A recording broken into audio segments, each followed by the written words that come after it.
Bonjour, je vous invite à un voyage à risque que j'ai effectué le vendredi 13 mars 2020. Vendredi 13,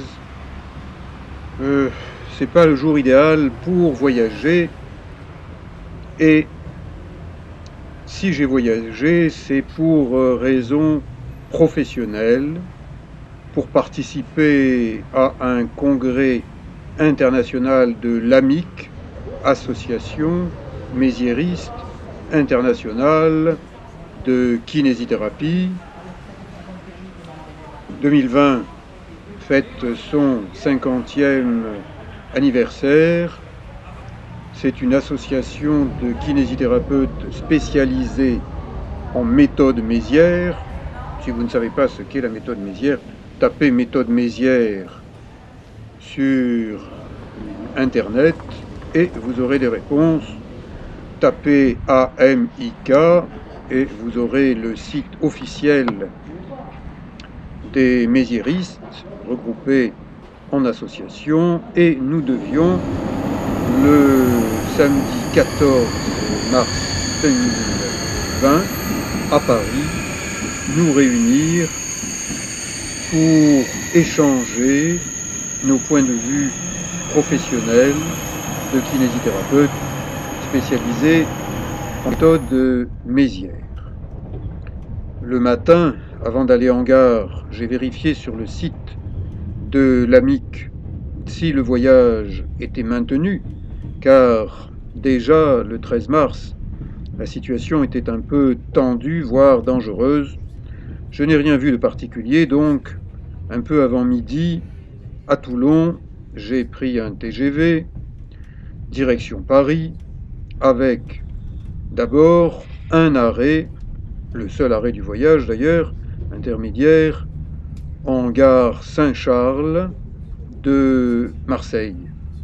Une belle gare, lumineuse, que personnellement, en tant que provençal, je trouve bien plus belle, bien plus lumineuse que la gare de Lyon à Paris.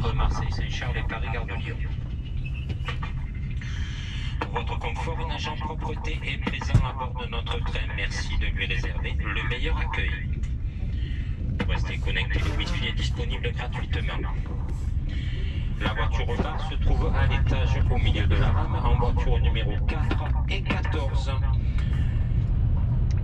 Et voilà, nous sommes passés par Marseille et maintenant, d'une seule traite, en TGV, train grande vitesse, eh bien, nous nous dirigeons vers Paris, gare de Lyon, que nous devrions atteindre vers 16 heures. Il fait beau en Provence, on voit des champs en tenue d'hiver, encore un peu brun, avec un peu de vert. La liberté, quand on est dans le train, surtout en TGV, eh bien, c'est de pouvoir se déplacer vers de nouveaux horizons. C'est ce que dit la pub SNCF. C'est de pouvoir se poser, d'enlever ses chaussures, de s'installer confortablement dans un train propre et de regarder défiler le paysage, de voir la France des campagnes, des champs, de voir des arbres, progressivement un changement de paysage, les nuages grossissent, se multiplient, on est au milieu de la France, une France par endroits boisée, par endroits aussi plate que la main, avec des cultures extensives. Je bénéficie d'un siège avec vue. En ce 13 mars 2020, il y a assez peu de voyageurs dans ce TGV. Beaucoup de gens ne se déplacent que s'ils sont un peu obligés de se déplacer. Paris, avec ses immeubles champignons, et encore de petites maisons. Nous approchons du terminus de ce train, gare de Lyon, au cœur de la capitale. Il ne fait pas très beau pour un Provençal, mais au dire des Parisiens, il fait beau puisqu'on voit du bleu. C'est vrai que certains jours, on ne voit pas le bleu et on peut ne pas le voir pendant des jours et des jours. J'appelle ça un temps de Macron, c'est-à-dire un temps de cochon. C'est mon expression. Nous sommes dans un pays libre, on peut s'exprimer. Et bien pour moi, un temps de cochon, c'est un temps de Macron. Voilà. C'est ma définition de certains types de temps quand il ne fait pas beau, quand ça ne met pas d'excellente humeur. Ça, c'est le TGV qui vient de m'amener en gare de Lyon. Voilà 2 ans que je n'étais pas passé par Paris, par la gare de Lyon. Il y a des choses qui s'améliorent à Paris, comme ailleurs. Les gares, entre autres, sont plus belles, plus propres. Et bon, Paris, c'est Paris.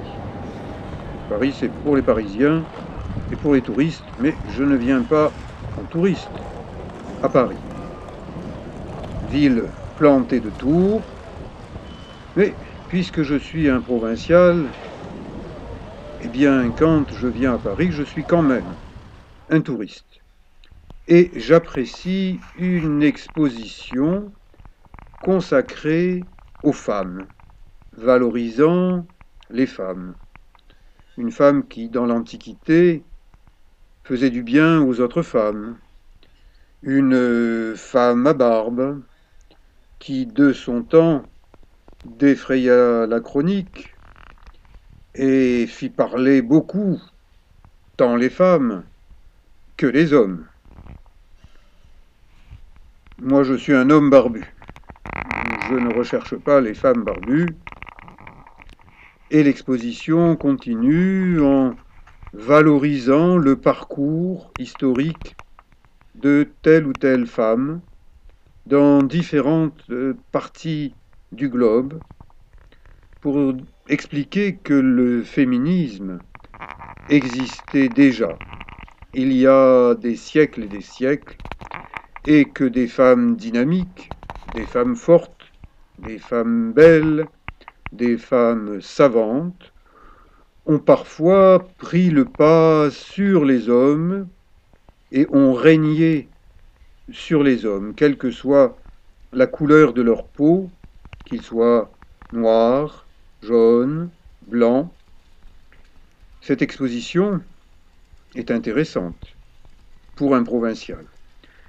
Mais je n'ai pas trop le temps de la consulter comme elle devrait pouvoir être consultée, parce que je dois me diriger vers un petit hôtel et de là aller voir le lieu où se tiendra demain, toute la journée, le congrès international de l'association Mésiériste internationale de kinésithérapie. Donc je survole cette exposition me disant que peut-être que j'aurai plus de temps au retour pour la regarder, l'observer, en apprendre, car on n'a jamais fini d'apprendre. Moi du moins, je suis un apprenti éternel, et c'est pour ça qu'à 2 mois de mes 70 ans, eh bien, je n'hésite pas, en période de crise coronavirus, à venir à Paris pour apprendre encore plus de choses concernant mon noble métier. Devant la gare de Lyon, sur le parvis, eh bien, il y a une exposition photo, comme il y en a une en gare de Toulon, comme il y en a une en gare de Marseille-Saint-Charles. Toutes ces photos apprennent que d'autres gens, ailleurs dans le monde, vivent différemment, avec des difficultés. Mais aujourd'hui en France, la vie est difficile. Je vous invite à suivre d'autres épisodes de mon voyage, un court voyage de 36 heures à Paris. Je vous dis à bientôt et merci.